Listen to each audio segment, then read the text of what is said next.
Heart beat scan ఒక్క second లోనే world class 640 slide CT scan ఇప్పుడు మీ విస్టా ఇమేజింగ్ బంజారా హిల్స్ లో. మరి అక్కడ టీఆర్ఎస్ గా మార్చరు అనుకున్నప్పుడు ఆ టీఆర్ఎస్ పేరు అనేది ఇప్పుడు ఫ్రీజ్ అయి ఉందా, ఫ్రీగా ఉందా, ఎవరైనా వాడుకోవచ్చా? ఎప్పుడు కూడా ఏంటంటే ఒక పార్టీ పాపులర్ అయిన తర్వాత రిజిస్టర్డ్ పార్టీగా రికగ్నైజ్డ్ పార్టీగా ఆ పేరు వేరే వాళ్ళకి ఇవ్వరు. బట్ అక్కడ ఓపెన్ ఉంటుంది. కానీ దానికి ఏంది డిస్క్రిప్షన్ తప్ప మ్యాండేటరీ గైడ్ లైన్స్ ఏం లేవు. డిస్క్రిప్షన్ ప్రకారం వాళ్ళు ఇవ్వాలనుకుంటే ఇవ్వచ్చు. బట్ ఇప్పటిదాకా ఆ సాంప్రదాయం లేదు. ఒక బాగా పాపులర్ అయ్యి రికగ్నైజ్ అయిన పార్టీని ఇంకోరికి ఇవ్వడం అనేది జరగలేదు. కాబట్టి ఇవ్వరని నేను అనుకుంటున్నాను. సో యూజువల్గా అక్కడ ఎన్నికల సంఘంకు ఉన్నటువంటి నిబంధనలు కావచ్చు, అక్కడ ఉన్నటువంటి ప్రోటోకాల్స్ అనేవి ఎలా ఉంటాయి? ఇప్పుడు బీఆర్ఎస్ గా మారి 3 ఏళ్ళు అవుతుంది. అది ఒక వ్యాక్యూమ్ ఉన్నది ఎలక్షన్ కమిషన్ యాక్ట్లో. ఆ వ్యాక్యూమ్ అనేది అట్లాగే ఉంది. వాళ్ళు డిస్క్రిప్షన్ మాత్రమే, అది ఒక సాంప్రదాయం మాత్రమే. ఒకసారి పేరు మార్చుకున్న తర్వాత అది ఓపెన్ అవుతుంది. బట్ ఓపెన్ అయినా ఇవ్వకూడదు అనేది ఒక సాంప్రదాయం. ఓకే, ఇప్పటిదాకా ఇవ్వలేదు. సో 3 ఏళ్ళు అయితే దాటింది. ఇప్పటికేమి 3 ఏళ్ళు 6 ఏళ్ళు ఏం లేదు. అయితే ఇప్పుడు కవిత అంటున్న మాట, టీఆర్ఎస్ పార్టీ అనేది చాలా ఫ్రీగానే ఉంది, అది మనం తెచ్చుకోవచ్చు, అదైనా రావచ్చు, సో పాత పేరే ఉంటుంది, కాకుంటే సరికొత్త ఎజెండాతో. అంటే ఏబుల్ లీడర్ ఎవరైతే శక్తివంతులైన సృజనాత్మక శక్తి ఉన్న తన బలాన్ని తను నమ్ముకున్న ఏబుల్ లీడర్ ఎంగిల్ మెతుకులు తినరు. ఎందుకంటే తను స్వయంగా కష్టపడి నిర్మించాలనుకుంటారు. ఇంకోరు తినే వదిలేసిన దాన్ని తినరు. కాబట్టి అది ఎవ్వరు ఆలోచించినా కూడా వాళ్ళ ఫెయిల్యూర్ అక్కడనే కనబడుతూ ఉంది. అంటే పువ్వు పుట్టక ముందే అదొక బలహీనతలాగా ప్రజల ముందుకు వస్తుంది. అదే పేరుని తెలంగాణ రాష్ట్ర సమితి అనే పేరుని, ఒక టీఆర్ఎస్ పేరుని మీరు ఆలోచించారు, అదొక అందరినీ ఏకం చేయడానికి వచ్చింది, లేకపోతే ఒక ముఖ్య ఎజెండా, ఒక ఉద్దేశంతో ముందుకు వెళ్ళింది అనుకున్నప్పుడు మీరు కాదనుకుని వెళ్ళిపోయారు కదా. వెళ్ళిపోయిన తర్వాత కవిత గారి గురించి నాకు సంపూర్ణ అవగాహన ఉంది. ఆమె ఇటువంటి ఇష్టపడదు. ఒకరు తొడిగిన బట్టలు తోడడం కానీ, ఒకరు వదిలేసిన చెప్పులల్లో కాళ్ళు పెట్టడం కానీ, ఒకరు వదిలేసిన ఎంగిల్ ప్లేట్లో అన్నం తినడం కానీ కవిత చేయదు. కవిత ఏంటంటే ఆమె మైండ్లో ఎప్పుడు కూడా తన సుప్రీమసీ, తన ఆలోచన, ఆ పట్టుదల ఉన్న మనిషి ఆమె. మీడియాలో ఎట్లా వచ్చిందో నాకు తెలియదు, కానీ నాకు తెలిసినంత వరకు ఆమె ఇటువంటి పని చేయదు. ఇంకెవరైనా చేస్తారేమో కానీ చాతగాని వాళ్ళు. ఆమె ఏంటంటే చేయదలుచుకుంటే ఆమె కొత్తగా పార్టీ పెడుతుంది, తిరుగుతుంది, ఎదుగుతుంది. అంతేగాని ఇంకోరి వదిలేసిన జోళ్ళల్లో, ఖాళీ జోళ్ళల్లో ఆమె కాలు పెట్టే మనిషి కాదు, ఆ రకం కాదు ఆమె. సో స్వయంగా చిట్ చాట్లోనే కవిత ఈ మాటలు అన్నారు, అది ఫ్రీగా ఉంది, అది మనం వాడుకోవచ్చు, అండ్ ఎజెండాకి సంబంధించి కూడా మనం డెసిషన్ తీసుకోవచ్చు. సిద్ధాంతకర్తలు ఆచార్య ప్రొఫెసర్ జయశంకర్ది ఏదైతే ఉందో ఆ సిద్ధాంతాలకు అనుగుణంగానే ఇది నడుస్తుంది తప్ప బీహార్ నుంచి వచ్చినటువంటి వాళ్ళు ఎవరు స్ట్రాటజిస్టులు ఉన్నారు. జయశంకర్ గారి ఫోటో మీద కానీ పేరు మీద కానీ పేటెంట్ ఎవరికి లేదు. కాబట్టి ఆయన పేరు వాడుకోవచ్చు. మా జ్యోతిరావు పూలే పేరు వాడుకున్నట్టుగా ఎవరి పేరైనా వాడుకోవచ్చు. ఆయన కావాలనుకుంటే కేసీఆర్ గారి ఫోటో కూడా పెట్టుకోవచ్చు. ఎందుకంటే ఆయన ఒక టీఆర్ఎస్కి అధ్యక్షుడు కాదు, తెలంగాణ ప్రజలకు ఒక ఆరాధ్యుడు. కాకపోతే కేసీఆర్ ఫోటో పెట్టుకోవాలని గతంలో చాలా సార్లు ఆమె ఏదన్నా పెట్టుకోనియండి. నేను అనేది ఏంటంటే నిజంగానే తెలంగాణ ఇంట్రెస్ట్తో నా పార్టీ పెట్టుకోదలుచుకుంటే కొత్త రూపంలో రావాలి. డెఫినెట్గా ఒకసారి ఈ పార్టీని వదిలేసిన తర్వాత, ఈ పార్టీ ఇచ్చిన ఎమ్మెల్సీ పదవి వదిలేసాక షీఈ్ ఫ్రీ బర్డ్. కాబట్టి ఒక సరైన దారిలో ఎదగాలని కోరుకుంటాం. మళ్ళీ ఈ అవలక్షణాలన్నీ ఎందుకు? ఇవన్నీ అవలక్షణాలు నా దృష్టిలో. ఇది ఈ పాత పేరు సేమ్ పేరును మళ్ళీ తీసుకోవడము, ఇదేంటంటే ఆ జస్టిఫికేషన్ ఉండదు. మళ్ళీ అది విమర్శలకు తావిస్తుంది. ఈమెకు చేత కాదట సొంత కుంపటి పెట్టుకోవడానికి మళ్ళీ ఆ పేరే తీసుకోవాలని అంటారు జనాలు. కాకపోతే చాలామంది ఎదురు చూస్తున్నారు, ఒక బీఆర్ఎస్ కాదు టీఆర్ఎస్ అయితేనే బాగుంటుంది, ఒక ఎమోషన్, మాకంటూ ఒక కనెక్ట్ అనేది ఉంది, దాంతో 20 ఏళ్ల నుంచి మేము ఆ కనెక్షన్తో ఉన్నాము, అలాగే మేము ఎదిగాం, పార్టీ ఎదిగాము అనుకునేటువంటి కొంతమందిలో ఆ వాక్యూమ్ అనేది ఉంది, దాన్ని ఫిల్ చేసుకోవడం. అంటే వాళ్ళకు అర్థం కావాల్సింది ఏంటంటే ఆ పేరు మార్చడంలో ఉన్న బ్యాక్గ్రౌండ్ ఏంది, అసలు ఎందుకు కేసీఆర్ గారు బీఆర్ఎస్ అని పెట్టారు, ఇప్పుడు ఉన్న పరిస్థితుల్లో ఎందుకు వెనక్కి రావాలి అంటే అంతగా కొంపే మునగలేదు. మళ్ళీ ఆయన విజృంభిస్తాడు, నెక్స్ట్ అధికారంలోకి వస్తాడు. ఆ బీఆర్ఎస్ అనేది దేశవ్యాప్తంగా స్ప్రెడ్ అవుతుంది. It takes time. 5 ఏళ్ళు పట్టచ్చు, 10 ఏళ్ళు పట్టచ్చు. రేపు ఒకవేళ అధికారంలోకి వచ్చినాక కొంతకాలం తర్వాత రాష్ట్ర నాయకత్వాన్ని కొడుకు చేతుల్లో ఇంకోరి చేతుల్లో పెట్టి అని దేశవ్యాప్తంగా స్ప్రెడ్ అయ్యే అవకాశం ఉంటుంది. కేవలం పార్టీ పేరు తీసుకున్నంత మాత్రాన ఓట్లు పడే ఎవరికైనా. పార్టీ సింబల్ కారు ఉంది, సింబల్కి ఎక్కువ ఇంపార్టెన్స్ వస్తుంది. రెండవది ఏంటంటే టీఆర్ఎస్ అని పెట్టుకోవడానికి తెలంగాణ రాష్ట్ర సమితి అని పెట్టాల్సిన అవసరం లేదు. తెలంగాణ రైతు ఏదన్నా ఎస్ అని పెట్టడానికి సమీకరణం సంఘమో ఇంకోటో పెట్టుకోవచ్చు ఆయన. అట్లా దానికేం అభ్యంతరం ఉండదు కదా. అన్నంత మాత్రాన 3 అక్షరాలను చూసి ఓట్లు వేయరు. డెఫినెట్గా దాని లీడర్షిప్ ఎవరు, వాళ్ళ సిద్ధాంతాలు ఏంటి, వాళ్ళ గుర్తు ఏంటి, ఇవన్నీ ఉంటాయి. ఇప్పుడు ఇందిరాగాంధీ కూడా పాత కాంగ్రెస్ పార్టీని వదిలేసినప్పుడు ఆ పార్టీ ఆమెకున్న ఇమేజ్ వల్ల 370కి పైన పార్లమెంట్ సీట్లు వచ్చినాయి. ఆ పేరు మార్చుకున్నది, గుర్తు మార్చుకున్నది. ఆమె కాడెడ్ల గుర్తు పోయి ఆవుదూడ గుర్తు వచ్చింది. పాత కాంగ్రెస్ పోయి ఇందిరా కాంగ్రెస్ అనే పేరు వచ్చింది, అప్పుడు జాతీయ కాంగ్రెస్ అని. ఇట్లా పేరు మారినంత మాత్రాన కాదు, లీడర్షిప్ అనేది ఎవాల్వ్ కావాలి.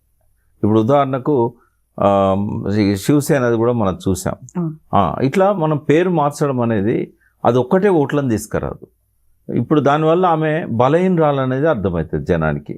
ఈమె సొంత బలంతో గెలిచే పరిస్థితి లేదు కాబట్టి టీఆర్ఎస్ను అరువు తెచ్చుకుంటుంది అని అంటారు. అది కవిత గారికి అట్లా రావడం నాకు ఇష్టం లేదు. అయితే ఈ ఆలోచన ఒకటి వస్తోంది, తన చిట్చాట్లో ఆ అభిప్రాయాన్ని చెప్పారు అనుకున్న తర్వాత మళ్ళీ బీఆర్ఎస్ పార్టీకి సంబంధించి అరే మనకు టీఆర్ఎస్ ఉంటే బాగుండేది, ఒకవేళ ఇప్పుడు మనం మారకపోయినా కానీ ఈ టీఆర్ఎస్ ఇంకెవరికి పోకుండా ఉంటే బాగుంటుంది అనేటువంటి అభిప్రాయం. ఆ మాత్రం జాగ్రత్త పడతారు కదా. అదే పేరుతో అయితే ఆమెకు రాదు, తెలంగాణ రాష్ట్ర సమితి అనేది రాదు, అవుట్ ఆఫ్ క్వశ్చన్. జనరల్గా అట్లా ఇచ్చే సాంప్రదాయం ఎలక్షన్ కమిషన్కు లేదు. ఒకవేళ ఇవ్వాలనుకున్నా అది వీళ్ళు డెఫినెట్గా అబ్జెక్షన్ చేస్తారు, ఎందుకంటే వాళ్ళ ఒపీనియన్ అడుగుతారు, వాళ్ళకు నోటీస్ ఇస్తారు, ఇట్లాంటివన్నీ ఉంటాయి. అది ఇవ్వాలనుకున్నా నోటీస్ ఇవ్వకుండా ఇయ్యరు. కాబట్టి దాన్ని కోర్టు పోయినా కూడా ఆపగలుగుతారు. కోర్టు కూడా తన డిస్క్రిప్షన్ ఉపయోగించి ఇవ్వకూడదు అంటది. కాలయాపన తప్ప, టైం వేస్ట్ తప్ప ఏముంటుందమ్మా? ఉన్నదే చాలా తక్కువ సమయం. చేయండి, ఒక పార్టీ పెట్టి ఎస్టాబ్లిష్ చేయడానికి ఎన్టీ రామారావు లాంటి వాళ్లకు ఆ రోజుల్లో వాక్యూమ్ ఉన్నది, ఇమేజ్ ఉన్నది, 9 నెలలు సరిపోయింది. కేసీఆర్ గారికి చాలా టైం పట్టింది. కాబట్టి ఇప్పుడు ఎవరు పెట్టుకున్నా కూడా ఒక పార్టీని పెట్టి ఓ ఎమ్మెల్యేని గెలిపించుకోవాలన్నా కూడా 3-4 ఏళ్ళ సమయం పడుతుంది. ఇప్పుడున్న టైంలో మళ్ళీ కోర్టు స్టేలు ఇవన్నీ తలనొప్పులు ఎందుకు? అది వాళ్ళ పార్టీకి సంబంధించిన వాళ్ళు ఎవరైతే ఫ్యూచర్ పార్టీ లీడర్స్ ఉంటారో వాళ్ళు అర్థం చేసుకోవాల్సింది ఏంటంటే విధానాల మీద, సిద్ధాంతాల మీద ప్రజల్లోకి వెళ్ళండి. ఈ పేరు గొడవలో కూడా అనవసరంగా 2 ఏళ్ళు వేస్ట్ చేసుకోవద్దు. 3 పార్టీలు ఆల్రెడీ ప్రధానంగా కనిపిస్తున్నాయి. పోటీ అనేది వాటి మధ్య ఉంటుంది అనుకున్నప్పుడు అవి ప్రాపర్గా చేయాల్సినంత పని ప్రజల కోసం చెయ్యట్లేదు. ఇంకా పోరాటాలు, సమస్యలు అవన్నీ అలాగే ఉన్నాయి. కాబట్టి ఒక ప్లేస్ అనేది, ఒక వాక్యూమ్ అనేది ఉంది, దాన్ని ఫిల్ చేయడానికే కవిత వస్తోంది. అవసరం కూడా ఉంది అనేది. ఇప్పుడు ఆ అవసరం ఉంది అని మీరు అనుకోవట్లేదు? వాక్యూమ్ లేదమ్మా. తెలంగాణ పాలిటిక్స్లో ప్రజలు ఇంకొక శక్తి కోసం ఎదురు చూస్తున్న పరిస్థితి లేదు. తప్పు చేశాము అంటే వాళ్ళు తప్పు చేశామని వాళ్ళు అనుకోవచ్చు, బట్ మనము ఓడించకుండా ఉండాల్సింది అని ఆ 38% ఎవరైతే ఓట్లు వేశారో వాళ్ళు కాకుండా బయట ఉన్న సెక్షన్లో ఒక రియలైజేషన్ అనేది కనబడతా ఉంది. అంటే స్వయంగా విన్నా కాబట్టి చెప్తున్నాను నేను, మేము తప్పు చేశాము. కొంతమంది అయితే ఊరికే, నేను ఎప్పుడో ఎమోషనల్గా మాట అన్నా, తప్పు చేసిన వాళ్ళు చెంపలేసుకోవడంగా చెప్తో కొట్టుకోవాలని నాకు వీడియోలు పెట్టారు, చెప్తో కొట్టుకున్నాం మేము అని. వీడియోలు, చెప్తో కొట్టుకునే వీడియోలు. రైతులు అంటే నాదే పొరపాటు అనుకున్నా, అట్లా అనుకుంటూ ఉండాల్సిందే అని. అయితే ఇప్పుడు రియలైజేషన్ కనబడతా ఉంది. కాబట్టి వాక్యూమ్ ఏం లేదు. ఇప్పుడు పోటీ కూడా 3 పార్టీల మధ్య కేవలం ఒక 10-15 కాన్స్టిట్యున్సీలలో ఉంటుంది. బట్ మెజారిటీ కాన్స్టిట్యున్సీలలో రేపు పెరిగే నియోజకవర్గాలతో పాటుగా మెజారిటీ కాంగ్రెస్ వర్సెస్ బీఆర్ఎస్ ఉంటుంది. ఓకే, అంతే. ఇప్పుడు టీఆర్ఎస్ కాకపోతే తెలంగాణ ప్రజా జాగృతి అనే పేరుతో తనే ఒక పార్టీ తీసుకొస్తారనేది ఇంకొక మాట కూడా వినిపిస్తోంది. అవును, పెట్టనియండి, ఎన్నెన్ని ఉండనియండి. అప్పుడు Mao communist party China chairman ఎవరైతే ఉన్నారో ఆయన అన్నాడు ఏంది, 100 ఆలోచనలు సంఘర్షించనియండి, 1000 పుష్పాలు వికసించనియండి. అంటే క్లాషెస్ అనేది ఉంటేనే ఆ సంఘర్షణ నుంచే చరిత్ర పుడుతుంది. పరస్పరం సంఘర్షించే శక్తుల మధ్యనే చరిత్ర పుట్టానన్నాడు శ్రీశ్రీ. అంటే ఎన్ని పార్టీలు వస్తే అంత మంచిది. వాళ్ళు వాళ్ళ పద్ధతిలో ప్రజల్లోకి వెళ్తారు, అవేర్నెస్ తీసుకొస్తారు, క్రిటిసైజ్ చేస్తారు. పాలక పార్టీలకు ఏవైనా కూడా ఒక భయం అనేది వస్తుంది. ఎక్కువ మంది, ఎక్కువ పార్టీలు మనల్ని వ్యతిరేకిస్తున్నాయి, మనం ఈ తప్పు చేయకూడదు. కాబట్టి ఎన్ని పార్టీలు వచ్చినా కూడా స్వాగతిద్దాం. బట్ వాక్యూమ్ ఉన్నదనేది మాత్రం అవాస్తవం. సో ఒకవేళ కవిత అనే కనుక టీఆర్ఎస్ఏ అని పెడితే ఇప్పుడు ఉన్నటువంటి బీఆర్ఎస్లో అసంతృప్త లీడర్లు ఎవరైతే ఉన్నారో వాళ్ళు చాలా వరకు అక్కడికి వెళ్తారు అనేటువంటి మాట ఎప్పుడో వెళ్ళేవారు కదా, ఆమె పార్టీని వదిలినాడే ఆమెతో వెళ్ళేవాళ్ళు, వెళ్ళలే కదా, అట్లేం ఉండదు. పార్టీలో ఉన్న అసంతృప్తి లీడర్స్ ఎవరు వెళ్ళారు, ఎవరికన్నా టికెట్ రానప్పుడు వాళ్ళు బీజేపీ దిక్కో కాంగ్రెస్ దిక్కో ఇంకో పార్టీ దిక్కో చూస్తారు తప్ప, అంటే నిజంగానే ఆ స్థాయిలో టికెట్లు ఇవ్వగలిగే స్థాయికి ఎదిగితే ఆలోచిస్తారు. ఇప్పుడు ఉదాహరణకు 2 years టైం ఉంది. ఒక ఎగ్జాంపుల్ చెప్తా. గతంలో 2004లో కాంగ్రెస్ బీఆర్ఎస్ అలయన్స్ అయినాయి, టీఆర్ఎస్. గద్వాల అరుణ గారికి తర్వాత ఇంకొక దగ్గర ఎక్కడనో వాళ్ళకు టికెట్లు ఇవ్వలేదు కాంగ్రెస్. ఇవ్వకపోతే వెతుక్కుంటూ పోయి జనతా పార్టీ టికెట్ తెచ్చుకొని గెలిచారు. ఇప్పుడు కూడా చాలామంది మన కవిత సింబల్ ఏదో ఉండే కదా, రిపబ్లికన్ పార్టీదా, టైగర్, అదే మన సుభాష్ చంద్ర ఫార్వర్డ్ బ్లాక్ టికెట్లు తెచ్చుకున్నారు. అంటే అట్లేమన్నా టికెట్లు ఇస్తారేమో కానీ ఎవరు అసంతృప్తివాదులు అయితే నాకు తెలిసి పోయేది కనబడదు మనకు. ఈసారి బీఆర్ఎస్ అధికారంలోకి వస్తుందనే హోప్ అనేది అప్పటి వరకు ఇంకా ఎక్కువ అవుతుంది ఎలక్షన్స్ నాటికి. అయినప్పుడు టికెట్ రాకుండా ఏమన్నా చేసుకోవచ్చు అని అనుకుంటారు తప్ప టికెట్ల కోసం ఇంకోటి కాన్స్టిట్యున్సీస్ పెరుగుతున్నాయి కాబట్టి అకామిడేట్ చేయడం కూడా పార్టీకి ఈజీ అవుతుంది. ఓకే, సో అదే బీఆర్ఎస్ పార్టీకి సంబంధించి 2 కీలక నేతలకు ఊహాగానాలు విపరీతంగా వినిపిస్తున్నాయి. అందులోనూ ప్రధానంగా వినిపిస్తోంది కాంగ్రెస్ సీనియర్ లీడర్, మాజీ ఎమ్మెల్యే, మాజీ ఎమ్మెల్సీ జీవన్ రెడ్డి గారు బీఆర్ఎస్ పార్టీలో జాయిన్ అవుతారు. ఆయన కూడా ఒక డెసిషన్ తీసుకోబోతున్నారు, అనౌన్స్ చేస్తారు అనేది. అంటే అక్కడ ఆల్టర్నేట్ లేదు ఆయనకి. ఇప్పుడు సంజయ్ గారు ఇందులోంచి అందులో పోయారు, ఆయనకు టికెట్ కన్ఫర్మ్ అవుతుంది. నెక్స్ట్ ఆయన టికెట్ కన్ఫర్మ్ అయినాక ఈయన ఏ పార్టీలో పోవాలి? ఆయన సెల్ఫ్ మేడ్ లీడర్, ఆయనే ఒక అసెట్ ఏ పార్టీకి అయినా. ఆయన బీజేపీని అడిగినా టికెట్ ఇస్తారు, టీఆర్ఎస్ని అడిగినా టికెట్ ఇస్తారు. కాబట్టి రెండిట్లో ఏది ప్రిఫర్ చేయాలనేది ఆయన ముందున్న సమస్య. కొత్త పార్టీ పెట్టలేడు ఒక్క కాన్స్టిట్యున్సీలో, సో ఆయన బీఆర్ఎస్ని ప్రిఫర్ చేస్తాడు. Win win situation. సంజయ్ పోయినందుకు ఆ స్థానాన్ని గెలిపించుకోవాలని బీఆర్ఎస్కి ఉంటుంది. ఉన్నప్పుడు Jeevan Reddy is the best option అవుతారు. జీవన్ రెడ్డిలో కొన్ని మంచి క్యారెక్టర్స్ ఉన్నాయి. ఒకటి, మోస్ట్ సీనియర్ లీడరే కాకుండా నాన్ కరప్టెడ్. ఆయన ఏం ప్రజలకు డబ్బులు ఇచ్చి సారబోసి ఓట్లు అడగాడు, అటువంటి లీడర్స్ లేరు. కాబట్టి అది పార్టీకి ఒక అసెట్ అవుతాడు ఆయన. తర్వాత ఆయనకున్న ఎక్స్పీరియన్స్ టీడీపీలో కానీ కాంగ్రెస్లో కానీ 40 ఏళ్ళ సుదీర్ఘ ప్రయాణంలో ఒక అడ్వకేట్గా ప్రస్థానం మొదలుపెట్టి ఎన్నో శాఖలకు ఆయన మంత్రిగా పనిచేశాడు. ఎప్పుడు అసెంబ్లీలో చర్చ జరిగినా తెలంగాణ కోసం నిలబడ్డాడు. అంటే ఇప్పుడు కాదు, 90sలో నాకు ఆయన స్పీచెస్ అన్ని ఇప్పటికీ నా చెవులో వినబడుతూ ఉంటాయి. 97లో అసెంబ్లీలో తెలంగాణ మీద చర్చ జరిగినప్పుడు కూడా ఆయన అనర్గళంగా తెలంగాణ మీద మాట్లాడాడు. కాబట్టి పార్టీకి ఒక అసెట్ ఆయన రావడం అనేది ఆయనకు ఒక అసెట్. ఓకే, సో బీఆర్ఎస్ పార్టీలోనే జాయిన్ అవుతారని మీరు అనుకుంటున్నారు? నేను 100% ఇలానే వస్తాడు. ఎందుకంటే ఆయన మెచ్యూర్డ్ పొలిటీషియన్. బీజేపీ అక్కడ ఏం లేదు జగిత్యాలలో. ఒకవేళ ఆయన బీజేపీలో పోతే ఆయనకు మైనస్ అవుతుంది అక్కడ. ఓకే, సో ఇప్పుడు రెండో లీడర్ గురించి మాట్లాడుకుంటే ఈటెల రాజేందర్. ఆయన నన్ను బీఆర్ఎస్ పార్టీ మెడల్ పట్టి బయటికి గెంటేసింది, 5 ఏళ్ళు అయింది, ఆ తర్వాత నేను ఇప్పుడు రెస్పాండ్ అవుతున్నాను అని ఆయన మాట్లాడారు. నేను శోభ మళ్ళీ బీఆర్ఎస్లోకి వెళ్తాము అనేటువంటి మాటలు ప్రచారాలు చేస్తున్నారు అనే దాని మీద. సో ఈటెల రాజేందర్ నేను వెళ్ళను అనే మాట చెప్తున్నారు, బట్ ఆయన పేరు ఎందుకని పదే వినిపిస్తోంది? అంటే ఆయన అభిమానులు కోరుకుంటున్నారు అక్కడ ఉంటే గెలవడు అనవసరంగా. అంటే ఎమ్మెల్యే గెలుతాడు, బట్ ఆయన ఎక్స్పెక్ట్ చేసిన మంచి పొజిషన్లు ఏమి అందులో రావు. ఎందుకంటే బీజేపీ గవర్నమెంట్ వచ్చే పరిస్థితి లేదు. మళ్ళీ ఎంపీగానో గెలవాలి, లేకుంటే ఎమ్మెల్యే గెలవాలి. అయితే ఇవాళ ఉన్న సిచ్యువేషన్లో ఆయన కొంతకాలం మంత్రిగా ప్రజల మెప్పు పొందాడు. 7 సంవత్సరాలు, దాదాపుగా 7-7.5 సంవత్సరాలు. పర్టికులర్గా కోవిడ్ టైంలో కూడా ఆయనకు మంచి పేరు వచ్చింది. ఎంతోమందికి ఫోన్లు చేస్తే బెడ్లు ఇవ్వడం, ఆయన ప్రతి హాస్పిటల్ పోయి పేషెంట్లను విజిట్ చేశాడు. సో అట్లా ఆయనకు ఉన్న ఆ ఇమేజ్ వల్ల ప్రజలు ఏమనుకుంటున్నారంటే మీరు మళ్ళీ బ్యాక్ వెళ్ళాలి అనేది పెద్ద డిమాండ్ ఉంది. ఆ ఇంటర్నల్గా చెప్పేవాళ్ళు, క్లోజ్గా ఉన్న వాళ్ళు ఇంటర్నల్గా చెప్తున్నారు, బయట ఉన్న వాళ్ళు అయితే ఓపెన్గానే చెప్తున్నారు. సో ఈ ప్రజల డిమాండ్ అనేది ఇంపార్టెంట్. ప్రజలు ఆలోచిస్తున్న దానికి అనుగుణంగా పోగలిగితే 4 కాలాల పాటు మంచిగా ఉంటాడు. వ్యక్తిగత కోపాలు తాపాలు రాజకీయాలలో ఉండవు. ఎన్నికలకు ముందు నా చిరునామా ఏందని ప్రతి ఒక్క నాయకుడు చెక్ చేసుకోవాలి. ఇక్కడ ఉంటే నీకు ఉపయోగం లేదనుకున్నప్పుడు గదో పట్టుకోనో, కడుపులో తలబెట్టో, కాళ్ళు పట్టుకోనో తనకు అనుకున్న పార్టీలోకి ఎవరైనా పోవాల్సి వస్తుంది. ఎందుకంటే అది ఒకరోజు అవమానం కావచ్చు, మనకిష్టం లేని పని కావచ్చు, కానీ శాశ్వతంగా ఒక మంచి స్థానం దొరుకుతుంది. కాబట్టి ఆ రోజు జరిగిన ఈ ఆవేశాలు అప్పటి కోపం కేసీఆర్ కింద ఉంటుందని నేను అనుకోను ఈయన మీద. ఈయనకు కూడా కేసీఆర్ మీద నన్ను ఇట్లా చేసిండే, అవమానపరిచిండే అనే కోపం శాశ్వతంగా ఉంటుందని నేను అనుకోను. రాజకీయాలలో ఇద్దరు మెచ్యూర్డ్ పీపుల్, కేసీఆర్ అయినా రాజేందర్ అయినా. కాబట్టి ఈ కోపాలు తాపాలు వాటిని ఇంకా కంటిన్యూ చేస్తారని నేను అనుకోను. డెఫినెట్గా వచ్చే అవకాశం అయితే ఉంది. కాకపోతే ఎప్పుడు అనౌన్స్ చేస్తారనేది we have to wait.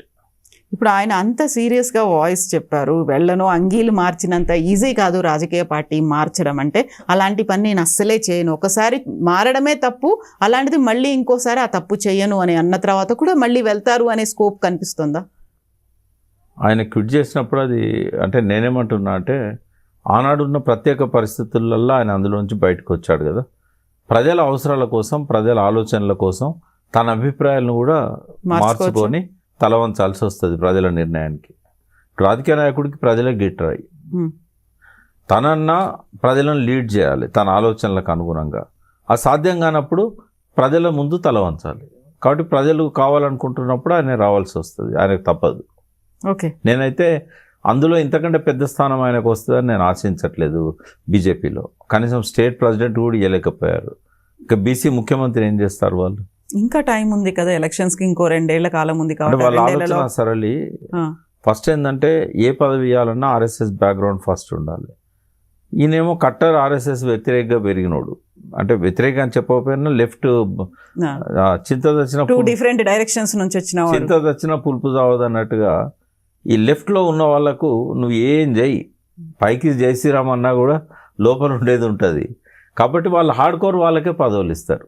RSS వెనకాల టచ్ ఉందా లేదా అనేది చాలా కీలకం. బట్ అదేమన్నా మిరాకిల్ జరిగితే చెప్పలేము రాజేందర్ విషయంలో.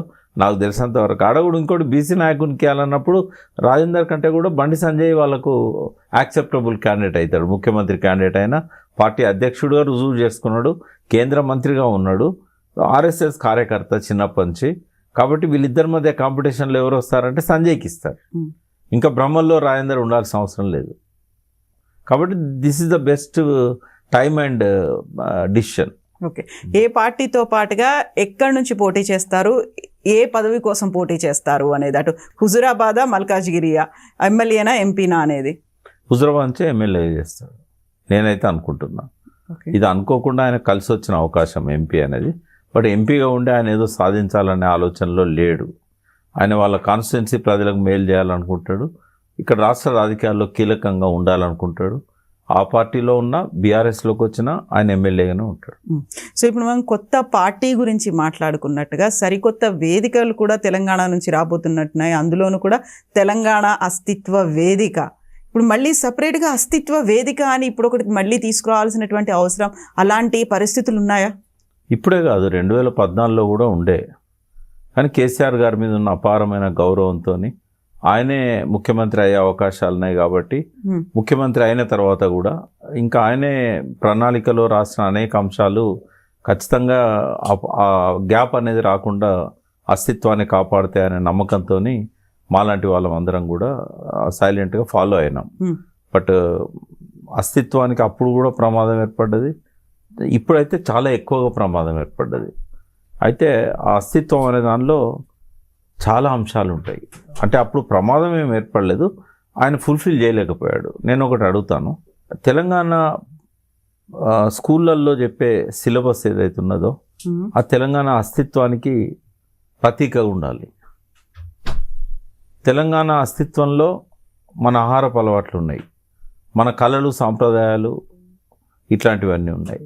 మన అంటే సాంస్కృతిక అస్తిత్వం, తర్వాత పురాతత్వ అస్తిత్వం, ఇట్లాంటి అంశాలలో కేసీఆర్ గారు దృష్టి పెట్టలేదు. అంటే ఆయన ముందు టాప్ మోస్ట్ అంశాలుగా ఏమున్నాయంటే, ఆయన ముందు ఆత్మహత్యలు ఆపాలి, 24 గంటల కరెంట్ ఇవ్వాలి, నదుల నీళ్లు మనం వాడుకోవాలి, మన నిధులు ఎట్లాగో మనకు వస్తున్నాయి, నియామకాల విషయంలో కూడా మనం చాలా చేయాల్సి ఉన్నది అని చాలా వరకు ఆయన ఒక్కొక్క అంశాన్ని స్పృశించుకుంటూ వెళ్ళిపోయాడు. కానీ ఇంకా కొన్ని అంశాలు మిగిలిపోయినాయి. అది నిరాదరణకు గురైనాయని చెప్పొచ్చు, నిర్లక్ష్యం అని నేను అనలేను. బట్ ఇప్పుడు వాటిని వెలికి తీసి ఆ అస్తిత్వానికి జవసత్వాలు ఇవ్వాలి. మన రూట్స్, మన జాగ్రఫీ, అన్ని రకాల అంశాలు ఉంటాయి, చరిత్ర, సంస్కృతి, ఎవ్రీథింగ్. కాబట్టి ఇది ఒక బ్రాడ్ పర్స్పెక్టివ్తోనే ఏర్పాటు చేసిన ఆర్గనైజేషన్. ఒక 3-4 నెలలు ఎఫర్ట్స్ పెట్టాము. నేను, శ్రీధర్ దేశపాండే గారు, పిట్టల రవీందర్ గారు, ప్రొఫెసర్ సీతారామరావు గారు, ఇట్లా చాలామంది ఉన్నారు అందులో. ప్రొఫెసర్ రాఘవరెడ్డి గారు హైదరాబాద్ సెంట్రల్ యూనివర్సిటీ ఉన్నారు, టంక్సాల అశోక్ గారు ఉన్నారు, ఇంకా చాలామంది ఉన్నారు, పేర్లని చెప్పలేను నేను. సో అందరం కలిసి ఏర్పాటు చేసేదే ఇది. శ్రీధర్ మాడభూష్ గారు ఉన్నారు, సైకాలజిస్ట్ వీరేందర్ గారు ఉన్నారు, ఇంజనీర్ జేఏసి వెంకటేశం గారు ఉన్నారు, తన్నీర్ వెంకటేశం, ఆయనతో పాటు ఇంకొంతమంది చీఫ్ ఇంజనీర్స్గా పనిచేసిన వాళ్ళు ఉన్నారు. అన్ని సెక్టార్స్లోకి వెళ్ళి ఐటీ వాళ్ళు ఉన్నారు, స్టూడెంట్స్ ఉన్నారు. సో వీళ్ళందరినీ మనం అందులో తీసుకున్నాం. సో అందులో ప్రొఫెసర్ కనకదుర్గ, రాజ్యలక్ష్మి ఇట్లాంటి అకాడమిషియన్సే కాకుండా హెడ్ ఆఫ్ ది డిపార్ట్మెంట్గా ప్రిన్సిపల్స్గా పనిచేసిన వాళ్ళు, తర్వాత జర్నలిస్ట్ మన శంకర్, బుచ్చన్న, ఇట్లా వీళ్ళందరూ కూడా అందులో భాగస్తులు. అయితే మొన్న దీనికి ఒక రూపం ఇవ్వాలి, దీనికి ఆవిర్భావము, దీనికి ఒక కమిటీ అనుకున్నప్పుడు నన్ను చైర్మన్గా ఎన్నుకున్నారు. నాతో పాటుగా మన పిట్టల రవీందర్ గారు కన్వీనరు, ఇదివరకు వాళ్ళకు శ్రీధర్ దేశపాండే గారు చీఫ్ కోఆర్డినేటర్ స్టేట్కి. ఇట్లా ఇదే నిర్మాణం అన్ని జిల్లాల్లో ఉంటుంది. దీనిలో ఏంటంటే ఎంతోమంది బీసీ అస్తిత్వవాదం కోసం పనిచేసే వరంగల్ నుంచి వేణు అని ఇట్లాంటి వాళ్ళు కూడా, అంటే కొన్ని డిమాండ్స్ వస్తున్నాయి. బీసీలది కూడా అస్తిత్వం, ఇవాళ పోరాటాలు జరుగుతున్నాయి అస్తిత్వం కోసం, దాన్ని కూడా ఇందులో భాగం చేయాలని వాళ్ళ డిమాండ్ ఉంది. అంటే ఇంకా కొన్ని అంశాల మీద క్లారిటీ రావాల్సింది. బట్ ఏది ఏమైనా కూడా అస్తిత్వానికైతే ఇవాళ మనం తప్పకుండా ఇంపార్టెన్స్ ఇచ్చి ముందుకు పోవాలనుకున్నాం. నాన్ పొలిటికల్గా, నాన్ పార్టీగా, నాన్ పొలిటికల్ అనలేం, నాన్ పార్టీ, ఏ పార్టీకి అఫిలియేట్ కాకూడదు. మాలో చాలామంది మేము బీఆర్ఎస్ని ఇష్టపడ్డా కూడా రాజకీయాలను, బట్ ఇక్కడ మాత్రం అది ఒక నాన్ పార్టీ వేదికలాగానే ఉంచాలి. సో బీఆర్ఎస్ నుంచి సపోర్ట్ ఏమి ఉండదా? పార్టీలకు అతీతంగానే ఉంటుంది? పార్టీలకు అతీతంగా ఉంటుంది, ఏ రకమైన సపోర్ట్ ఉండదు. బట్ విధానాలు మంచి మేము ప్రవేశపెట్టినప్పుడు బీఆర్ఎస్కు అనుకూలంగా ఉండొచ్చు, ఒక్కోసారి కాంగ్రెస్ విధానాలకు అనుకూలంగా ఉండొచ్చు. ఇప్పుడు మూసీ మీద చర్చ జరుగుతుంది. మూసీ మీద మాకున్న పర్స్పెక్టివ్ను మేము ఈ మంత్రుల సబ్ కమిటీకి ఇవ్వాలనుకున్నాం. 15th లోపు మరి టైం సరిపోద్దు లేదా, బట్ ఒకటైతే మా ఆల్టర్నేట్ మోడల్ను మూసి ఎట్లుండాలనే అందులో కొన్ని మేము కేసీఆర్ గారు చేసిన పాలసీస్ మీద కూడా డిఫర్ కావచ్చు మేము. కాబట్టి ఏ పార్టీ విధానాలను కూడా గుడ్డిగా సమర్థించేది లేదు. ఒకవేళ ప్రతిపక్ష పార్టీ చెప్పేటి కొన్ని బాగున్నాయి అనుకోండి, మేము చెప్పేది కూడా సిమిలర్ టోన్లో ఉండొచ్చు, దాన్ని ఏం చేయలేం మనం. బట్ ఏ పార్టీ కూడా ఇది కొమ్ము గాయకూడదు, ఇండిపెండెంట్గా ఉండాలి. తర్వాత బ్లైండ్గా క్రిటిసైజ్ కూడా చేయకూడదు అనుకున్నాం. దాని బ్యాలెన్స్ మెయింటైన్ చేయాలి.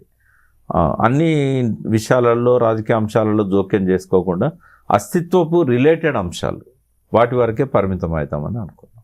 అది బహుశా 19th రోజు ఒక మీటింగ్ పెట్టి 19th రోజు ఒక మీటింగ్ పెట్టి ఆవిర్భావ సభ చేయాలనుకున్నాం. ఈ లోపు ఒక ప్రెస్ మీట్ పెట్టి ఈ అంశాలు ఏంటి అనేది చెప్తాం. ఎందుకు అన్ని ఏప్రిల్ వేదిక అవుతున్నాయి? ఇప్పుడు April 27th ఏమో టీఆర్ఎస్ ఆవిర్భావం, April 25th ఏమో కవిత తన పార్టీని అనౌన్స్ చేస్తా అంటున్నారు. మీరు కూడా April 19th అంటున్నారు. అట్లే అనుకోలేదు, చాలా రోజుల నుంచి ఇది నానుతా ఉంది. 3-4 నెలలు అయింది. మేము మానేరు చెక్ డ్యామ్స్ బ్లాస్ట్ అయినప్పుడు ఈ ఆలోచన వచ్చింది. కాబట్టి అనుకోకుండా వచ్చింది, అది ఇంకా ప్రొలాంగ్ చేయకూడదని. మాకు ఆ సెంటిమెంట్స్ ఏం లేవు, ఏప్రిల్ సెంటిమెంట్ అయితే ఏం లేదు.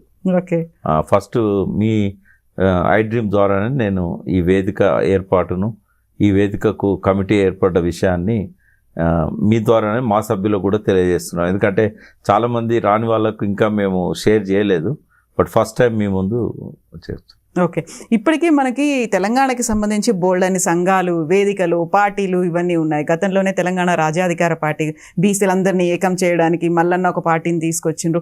ఇన్ని పార్టీలు ఉన్నప్పుడు మీరు ఏం చేస్తారు? అందరూ పొలిటికల్గా అతీతంగా ఉంటుంది పొలిటికల్ సంఘాలు, ఒక బ్యాకప్ అనేది లేకుండా అంతటి మేమే చేస్తాము, వాళ్ళని ఇంక్లూడ్ చేసుకుంటాము అని చెప్పినప్పుడు సర్వైవల్ అనేది ఎలా ఉంటుంది? ఒక స్ట్రగుల్స్ అనేవి బోల్డ్ ఉంటాయి కదా. తెలంగాణ విద్యావంతుల వేదిక ఒకటి ఉండేది, మీకు ఐడియా ఉంది కదా. అవును, కోదండరామ్ గారు, శ్రీధర్ దేశపాండే, విట్టలు, వీళ్ళంతా రవీందర్, పిట్టల రవీందర్, సేమ్ అదే తరహాలో ఇది కూడా అకాడమిక్గా కొంత, దీనికి ఎక్కువ ఖర్చు ఏమి ఉండదమ్మా. ఎందుకంటే ఏడికన్నా పోయినప్పుడు అక్కడ ఎవరినో స్పాన్సర్ని భోజనాలు పెట్టమంటాం, వెహికల్స్ ఉన్నాయి ఎవరికి వాళ్ళకు, ఒక్కో దానిలో 4-5 వెళ్తాము. సెమినార్స్ పెట్టినప్పుడు హాల్ ఖర్చు, భోజనాల ఖర్చు ఉంటుంది. ఫస్ట్ అనుకున్నాం ఏంటంటే ఎవరిని అడగద్దు, మనమే కాంట్రిబ్యూట్ చేసుకుందాము. ఇప్పటిదాకా అట్లే నడుస్తున్నది. ఒకవేళ పెద్ద అమౌంట్ అవసరం పడ్డప్పుడు మనకు లైక్ మైండెడ్ వాళ్ళు ఎవరైతే ఉంటారో వాళ్ళ నుంచి విరాళాలు తీసుకుందాం. అంతేగాని దీనికి ప్రత్యేకంగా ఒక ఫండ్ అంటూ పెట్టుకోవడం కానీ పొలిటికల్ పార్టీల మీద ఆధారపడడం కానీ చేయకూడదు అనేది అనుకున్నాం ఖచ్చితంగా. అయితే దీనికి ఉన్న లిమిటేషన్స్ ఏంటంటే ఇప్పుడు ఏదైతే డెవలప్మెంట్ అనుకుంటున్నామో నా దృష్టిలో ఏమన్నా 1-2 మినహాయింపులు ఉంటే ఉండొచ్చు, కానీ వర్స్ట్ డిస్ట్రక్షన్ ఇది. ఇప్పుడు గుట్టలన్నీ ఖాళీ చేస్తున్నారు, అది డెవలప్మెంట్ అనుకుంటున్నారు. సింగరేణి బొగ్గంతా తీస్తున్నారు, అది డెవలప్మెంట్ అనుకుంటున్నారు. పట్టణీకరణ ఒక డెవలప్మెంట్ అనుకుంటున్నారు. హైవేస్ ఒక అనుకుంటున్నారు. మూసి పక్కన ట్రాఫిక్ కోసం 200 మీటర్ల రోడ్లు డెవలప్మెంట్ అనుకుంటున్నారు. మూసి మధ్యలో భవనాలు డెవలప్మెంట్ అనుకుంటున్నారు. శివుణ్ణి మూసి నదిలో పెట్టి భక్తి అనుకుంటున్నారు. అన్ని వెరితలలు వేసినాయి. భక్తి ఆడంబరాలకు లోను కాదు. భక్తి అనేది ప్రశాంతంగా ఉండాల్సింది. ఈ పెద్ద పెద్ద గోపురాలు, గుళ్ళు ఇవన్నీ కూడా చాలా కాలంగా వెరితలలు వేస్తూ వచ్చిన సంస్కృతి. భక్తి అనేది ఎగ్జిబిట్ చేసేది కాదు. కానీ రాజుల కాలం నుంచే ఈ ఆడంబర సంస్కృతి అనేది అందులో వచ్చింది. అంటే మేము ఒకటి డిఫైన్ చేయాలనుకున్నాం, మన అస్తిత్వం ఏంది, పూర్వకాలంలో మనం ఎట్లున్నాము, ఇప్పుడు ఏం తింటున్నాము, ఏదైతే డెవలప్మెంట్ అని మనం చెప్పుకుంటున్నామో సిమెంటు, కాంక్రీటు, తర్వాత ఈ స్టీలు, ఇవన్నీ కూడా ఇవి డెవలప్మెంటే అనుకుంటే 1,00,000 సంవత్సరాల కింద మనుషులు క్రియేట్ చేసేవాళ్ళు. బట్ వాళ్ళకి తెలుసు ఇవన్నీ కూడా మానవాళికి, వాళ్ళ జీవనానికి, వాళ్ళ ప్రాణానికి, వాళ్ళ ముందు తరాలకు అత్యంత ప్రమాదకరమైనవి తెలుసు. కాబట్టే వాళ్ళు బెడ్రూమ్లలో టాయిలెట్లు కట్టుకోలేదు, ఇంటిపైన స్లాబ్లు వేయలేదు. ఇదంతా ఏదైతే జరిగిందో విశృంఖల అభివృద్ధి ఇది. కాకపోతే ఇవన్నీ జరగకపోతే మనం ముందుకు వెళ్ళినట్టు కాదు. మనకు విస్తరిస్తున్నటువంటి నగరానికి తగ్గట్టుగా అన్నీ అమర్చుకోవాల్సినటువంటి అవసరాలు అనేవి ఉన్నాయి. మౌలిక సదుపాయాలు కావాలి. సింధు నాగరికత కాలంలోనే నగరాలు, అప్పటి నుంచి వచ్చినటువంటి టెక్నాలజీ కావచ్చు, డెవలప్మెంట్స్ కావచ్చు, మనం ఎంత ముందుకెళ్తున్నాం, ఇవన్నిటికీ తగ్గట్టుగా కదా కార్ అనేది మన వేగాన్ని పెంచుతుంది. కానీ కార్ ఎంత డిస్ట్రక్షన్, అది లేకుండా అయితే వెళ్ళలేం కదా. వెళ్ళలేని రోజులు 1,00,000 సంవత్సరాలు ఉన్నాయి. కారు వచ్చిన రోజులు నిజాము మసీదుకు నమాజ్ చేసుకోవడానికి పోతుంటే ఊళ్ళలోకి వెళ్ళి వచ్చి రోడ్ల మీద నిలబడి కారును చూసేవాళ్ళు. అంటే హైదరాబాద్లో పొద్దున ఒక కారు, మధ్యాహ్నం ఒక కారు కనపడేది. ఈ 100 సంవత్సరాలు కూడా కాలేదు ఇంకా. ఇప్పుడు 1,80,00,000 కార్లు, మనుషుల కంటే చాలా కార్ల సంఖ్య, అంటే అన్ని కలిపి 2 వీలర్స్ ఇవన్నీ కలిపితే 1,00,000 పైన హైదరాబాద్కి వచ్చినాయి. అంటే not at the stake of human life, not at the stake of 84 lakh creatures life. బయోడైవర్సిటీని ఫనంగా పెట్టి 84 లక్షల జీవరాశులను ఫనంగా పెట్టి మన ఓన్ శరీరాలను, మన ఆత్మలను ఫనంగా పెట్టి సాధించే డెవలప్మెంట్ ఒక డెవలప్మెంటా? ఇదంతా అభివృద్ధి పేరుతో జరిగిన విధ్వంసం. ఈ ఫార్మా ఒక విధ్వంసం. ఈ మూసీ లాంటి కన్నతల్లి నది అనేది, కన్నతల్లిని మలమూత్రాలతో నింపడమే కాకుండా వ్యర్థ రసాయనాలతో నింపడం అనేది ఎన్ని వేల కోట్ల జీవరాశులు చచ్చిపోతున్నాయి. మీకు ఇంకోటి చెప్తున్నా, అత్యంత ప్రమాదకరమైనది ఏంటంటే ప్రతి 10 సంవత్సరాలకు 1 సెంటీగ్రేడ్ పెరగబోతున్నది. ఇంకొక 3 సెంటీగ్రేడ్ కనుక ఉష్ణోగ్రత పెరిగితే ఈ జలచరాలు అనేటివి ఉండవు. నీళ్ళల్లో ఉండే ప్రతిదీ చచ్చిపోతుంది. ఇవన్నీ కప్పల దగ్గర నుంచి మొదలుపెట్టి ఉభయచరాల దగ్గర నుంచి జలచరాలన్నీ ఇంకొక 3 degrees సెంటీగ్రేడ్ పెరుగుతూ చచ్చిపోతాయి. అంటే మన జీవిత కాలంలో మనం ఈ వినాశనాన్ని చూడబోతున్నాం. తర్వాత మైక్రోబ్స్, మట్టిలో ఉండే మైక్రోబ్సే కానీ, నీళ్ళల్లో ఉండేటివి కానీ, మన శరీరాల్లో ఉండేటివి కానీ ఇంకొంచెం టెంపరేచర్ పెరిగిందంటే అవి తట్టుకోలేవు. అయితే ఇది మీరు అనుకుంటున్న ఆలోచన కేవలం తెలంగాణకే పరిమితం అవుతుందా? తెలంగాణలోనే ఇవన్నీ జరగట్లేదు కదా, ప్రపంచవ్యాప్తంగా గ్లోబల్ వార్మింగ్ ఉంది. ఎక్కడో ఒకడ మొదలు కావాలి కదా. తెలంగాణలో తన అస్తిత్వం గురించి మేము కొట్లాడతాం, తెలంగాణ అస్తిత్వం గురించి. పక్కన తమిళనాడులో వాళ్ళ అస్తిత్వం గురించి వాళ్ళు కొట్లాడతారు. ఇది పాన్ ఇండియాకు స్ప్రెడ్ కావచ్చు. దేశ సస్టైనబుల్ డెవలప్మెంట్ గోల్స్ అని ఐక్యరాజ్య సమితి పెట్టింది. దాని గురించి పట్టించుకున్న వాళ్ళు లేరు. మాలాంటి వాళ్ళం ఆడిట్ చేస్తాం. ఈ ప్రభుత్వం ఏం చెప్పింది, 2030 నాటికి ఎంత తగ్గిస్తా అన్నది, ఎంత తగ్గించింది, చెక్ ఉండాలన్నా, చెక్ అండ్ బ్యాలెన్సెస్ అనేటివి ఉండాలి కదా. ఎవరు పట్టించుకుంటున్నారు? పోటీలు పడి గ్లోబల్ వార్మింగ్కు కారణమవుతున్నారు. ఆయన థర్మల్ పవర్ 4,000 మెగావాట్లు పెంచాడు, నేను 8,000 మెగావాట్లు పెంచుతా అంటే ఇట్లా సంతకం పెట్టిన మోడీ గవర్నమెంట్ కూడా ఆ విధానాలకు కట్టుబడి లేదు. మరి ఎవరు పట్టించుకోవాలి? ఫ్యూచర్ ఇప్పుడు మీ మనవరాలి పిల్లల యొక్క భవిష్యత్తు గురించి ఆలోచించాలి. సరే మీ బిడ్డ ఎట్లా బతుకుతుంది, మనవరాలు ఎట్లా బతుకుతుంది. కానీ మనవరాలి బిడ్డలు వచ్చాను అడిగి 50 డిగ్రీలు 60 డిగ్రీలు సెంటీగ్రేడ్ అయితే ఏం తిని బతుకుతారు? 30 డిగ్రీల సెంటీగ్రేడ్ అయితేనే వరి పండదు. వర్షాకాలంలో కొంచెం కూల్ ఉంటుంది కాబట్టి వరి పండుతున్నది. ఏం తిని బతకాలి మనిషి? ఇప్పుడు ఈ ప్రకృతి ఒక్క మనదేనా? ఆ మిగతా జీవరాశులన్నీ అంటే ఎవరు ఆలోచిస్తున్నారు? ఇప్పుడు అదాని ఏమన్నా బంగారు కిరీటంతో స్వర్గానికి పోతాడా? సో బోల్డ్ అని ఉన్నాయి, అవన్నిటి కోసం ఒక వేదిక అనేది వస్తుంది. అస్తిత్వం బ్యాక్ టు ద రూట్స్. అప్పుడు ఎంత బాగా తినేవాళ్ళు గట్కా. ఇప్పుడు ఇవన్నీ ఆనాటి ఫుడ్ అన్నిటి మీద అవేర్నెస్ తీసుకొస్తారు, అన్నిటి మీద. మేము అందులోనే ఒక ప్రోగ్రామ్ కూడా బ్యాక్ టు నేచర్ అని పెడుతున్నాం. ఇప్పుడు రేపు ఫస్ట్ మీటింగ్కే రాజేందర్ సింగ్ గారిని పిలుస్తున్నాం. అట్లే వెంకటనారాయణ గారు సీనియర్ జర్నలిస్ట్, వీళ్ళకు జీవిత సాఫల్య పురస్కారం వాళ్ళిద్దరికి ఇవ్వాలని. So thank you so much. Best wishes to you అండి. Thank you. And for more videos, please subscribe to iDream. Please subscribe to iDream. Please subscribe iDream. And please subscribe to iDream. For more videos, subscribe to iDream. please like, share and subscribe to the channel. Congratulations, iDream. Subscribe to iDream. Subscribe to iDream. So subscribe to iDream Media. iDream ki iDream team andarki huge congratulations. Please subscribe iDream Media. Please subscribe to iDream. Subscribe iDream. Please subscribe to iDream. iDream అంటే నా కళల ఛానల్ను subscribe చేసుకున్నారు, నోరు తిరుగుతలేదు. మీరైతే గంట గుర్తు కొట్టండి. For more such videos, please subscribe to iDream. Subscribe to iDream. Please subscribe to iDream. Please subscribe iDream Media. Please do subscribe to iDream. Please subscribe to iDream Media. For best entertainment and information, please subscribe iDream. And don't forget to subscribe to iDream.